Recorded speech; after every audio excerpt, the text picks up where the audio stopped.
Cannabis, brought to you by Wrazel. I am your host, Brian Haller. I hope everybody is doing well out there.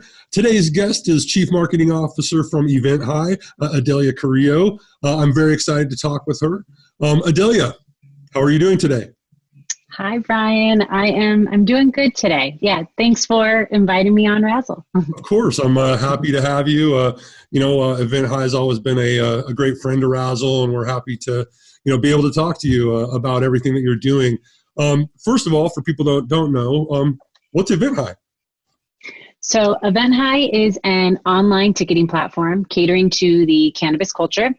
We provide event hosts with a safe hosting platform to sell tickets and sponsorships for their cannabis-related events. Very similar to, Eventbrite or Ticketmaster, except we cater to this space. Absolutely, and lots of different types of events. Of course, now that everybody knows that it's an event ticket platform, I guess the obvious question is, given our current circumstances, how have you guys adjusted? We've adjusted, to say the least. Yeah. It was being in the event landscape, as you can imagine, that events, travel, and restaurants were the first three big industries that got, tackled with this. And rightfully so. Being in person right now, we completely understand.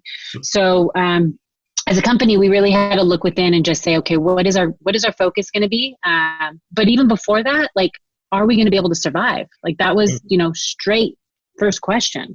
And luckily we were able to maneuver that and look at everything and look at our financials and where we stand as a company. And we were like, okay, it'll be tough, but we can make it through. So now what do we do to move forward? Right. And so obviously we wanted to be mindful of the situation. We wanted to continue to find a way to do business, but we also wanted to continue also educating in this current landscape. First thing that came to mind was virtual events. Mm-hmm. We've heard about virtual events before. They happen occasionally.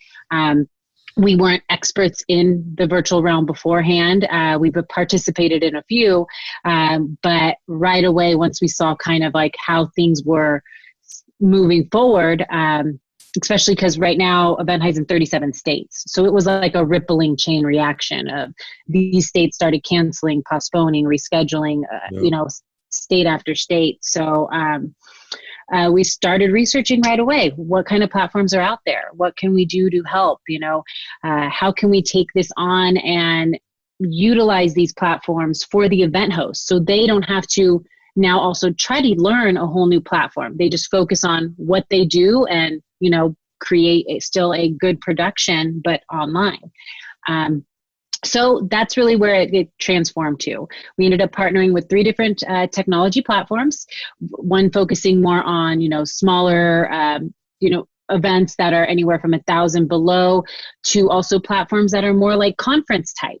Right. So, these virtual booths, these areas that you can go see multiple speakers, or you can go to an auditorium room, just so that we can offer both offerings to whichever event host, whatever their event needs are. So you haven't not only have you adjusted, you've really leaned into it too, because you're saying, well, it's not just enough that we promote your webinar or, whatever it is. We need to offer, basically resources to allow you to do whatever type of event you want, but to save you from having to learn and integrate these platforms and do all the things that you would have to do. Yeah, exactly. And of course, though, we still work with event hosts who are using other platforms. Sure. They don't have to use the ones we're offering, but we just wanted to give them that extra opportunity so they can just focus on, creating that event. We have so many different things going on as humans, adjusting and, families at home and working from home, that if we could help in just a little bit, another manner by offering another service, then we were willing to do that. Of course. And, and that's really, for our audience, I think it's important to note that the first thing that Adelia and team did was to take stock of what they had, right? To look at their own resources and to, really, really make a game plan from that. What do we have? And now let's move forward. Instead of being too reactionary, which anybody could understand given the circumstances. Yeah. You really have to, I think that's really good that you guys did that. And clearly there's been some success already. You had a event last Saturday that a lot of you out there listening, I'm sure, heard about. It was called High Day. Tell us a little bit more about that. Yeah. So essentially, EventHi is more on the software side of things. We don't normally host any type of events. However, one thing within our company, we wanted to do good and kind of help with community building. So we started these community event series. Essentially, they were in person. So beach cleanups, holiday drives, fundraisers, things that we could do within our local community that gives back. High Day was supposed to be a bigger scale in-person event. We wanted all of our event hosts from each of the states that we are currently in to host their own give back event. Again, the transition, we did not want to move forward with that approach to promote meeting in person. No matter what the landscape was, we just knew it wouldn't. We were kind of more on the let's be safer, 3 weeks ago. We don't know what it's going to be like in April. Let's not try to put let's not get ahead of ourselves. Exactly. Yep, that makes sense. Yeah. So we ended up pivoting High Day to an online virtual event. It was 24 hours of online events. So we had 23 different event hosts from around the world, each hosting their own unique experience. And the big mission behind this was, to campaign to get people to stay at home, to also kind of entertain them through this transitional, turbulent time. It is hard. It is tough out there. And we're like, if we can provide some sort of entertainment, education, and even a little bit of a distraction from what's going on, could be so helpful for a lot of people. Yep. And then it was also like a fundraiser component. So we were able to, utilize the funds to help some of these event hosts that were affected by the COVID-19 crisis. And then also now we actually are now donating the final amount of the proceeds to a variety of different nonprofits. We had one locked in the beginning, but unfortunately, being in the cannabis industry, last minute, they decided that they no longer wanted to take funds from a cannabis company. So we kind of had to re-switch that up and look at things. That's unfortunate, but thankfully there's some other great organizations that ended up benefiting from it. So, and in fact, I actually watched a little bit of it. I paid for my ticket and I logged in a couple of times throughout the day, saw some really cool stuff. What stood out to you? Obviously everybody was fantastic, I'm sure, but were there some that kind of popped into your head in terms of like, wow, that was really interesting and innovative? So, I think more from like a healing component of where we are right now. One of the speakers, the event host, his name is Dan, he built an event focused on the 4 pillars to PTSD and trauma recovery. So that one was more on the educational, informative side of things, but it was very powerful. We noticed a lot of engagement. We noticed a lot of people asking questions, and think it was something that people needed to hear and kind of see and learn from. But then we also had, like the more interactive. We had even the sound healing, which was a great component. I loved, there's one, this woman's name is Bevan, but she has a company called the Fat Kid Dance Party. The name just alone makes you want to smile, like it's, and that's what it was. She got everybody, like she's very high energetic, and she got everybody to, I say everybody, but a lot of people were commenting that they were doing it. So that's why they got up and they were doing the dance moves. It was like aerobics and stuff. And so it was just unique to see. Yeah, all of them brought something unique and individual, but our main thing was highlighting the diversity of experiences behind cannabis, Yeah. I thought it was really well put together, and you guys did a really good job of kind of organizing them so that, the flow of, I can imagine if you watched like a lot of hours in a row, like there would be like, you maybe could watch a lot of hours in a row because of how diverse everything was. Some was interactive, some more informative, some's just fun and funny, some's just like community based, or so it was very interesting. Actually, that leads me to another question. Obviously, that was 24 hours straight of amazing content, amazing presentations. Can it still be seen?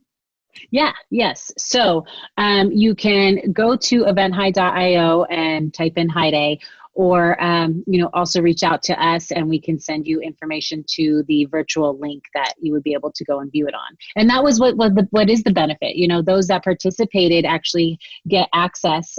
You'll be able to watch all those events over and over again if you want, or if they were tuning in, whichever ones you missed, Brian, you can go back and watch the others. So got my notice just a couple of days after the event. Hey, if you missed anything, go here. So there we go. Perfect. Absolutely.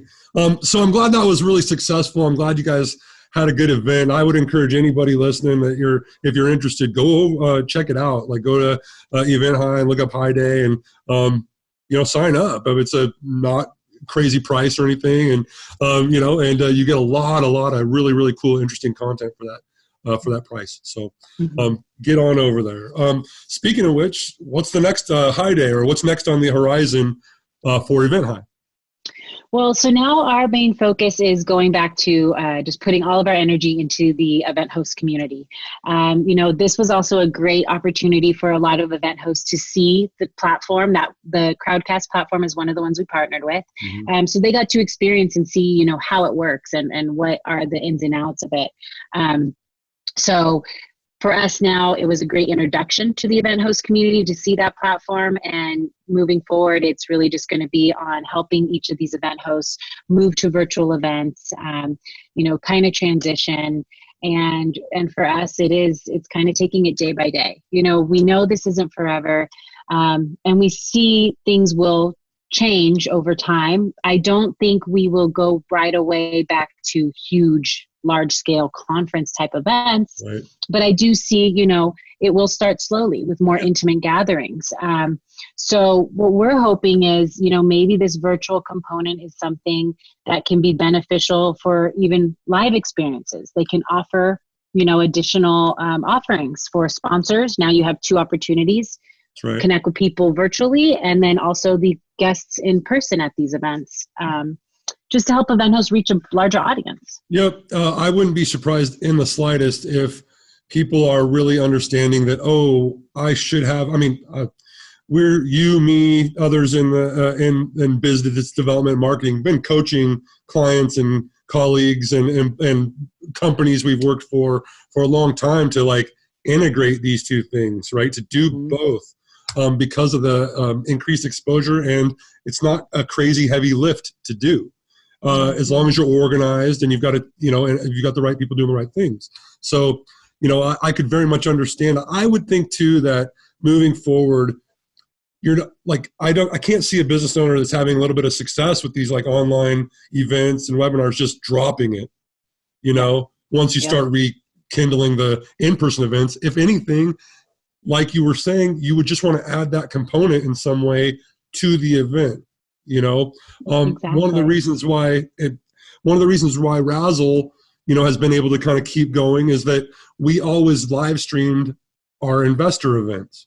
Okay. And so we always knew that this was an important part of the process, just like a lot of folks out there.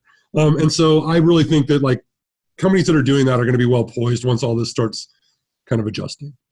Yeah, I was going to actually mention, I was going to say, you guys already kind of incorporated the live streaming aspect to it. So it was an easy adjustment for right now for you guys just to now focus on it completely. Yeah, don't get me wrong. We've, had to look under the hood and make some pretty tough calls too. But, ultimately it did help us pivot quickly and into things we already had planned to do or were doing. So we were very fortunate that way for sure. And EventHi, to your credit, obviously you go, well, geez, all right, it's going to go from in-person to digital. Let's go. Right?